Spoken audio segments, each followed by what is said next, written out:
puwera ang egg white. Kung pwede namang buong itlog ang ilagay sa leche flan, walang tapon at makakatipid ka pa sa gagamiting itlog. Bali dito nga sa panis naglagay lang tayo ng spoon lang ng tubig. Tunawin lang natin yan under low heat para di siya basta-basta masusunog. Pwede na rin lang natin yan dito sa mga yanera. Pa naman tayo ng flan mixture. Dito sa bowl maglalagay lang jumbo size yung gagamitin yung itlog. Pwede na dito yung 5 ingat-ingat lang din po sa pagbili nun guys ha. Anong evaporated milk nito, diba? Bali dito nga guys, naglagay lang tayo ng dense milk. Tamang kaya okay na yung isang lata ng condensed setting lang dapat ang paggamit nun. Para lang ng gusto.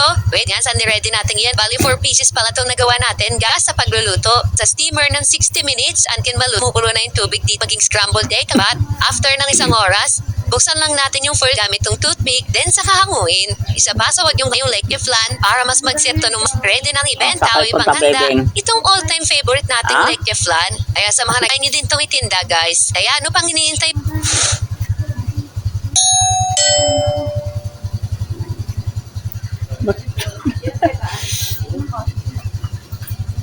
Mali ah.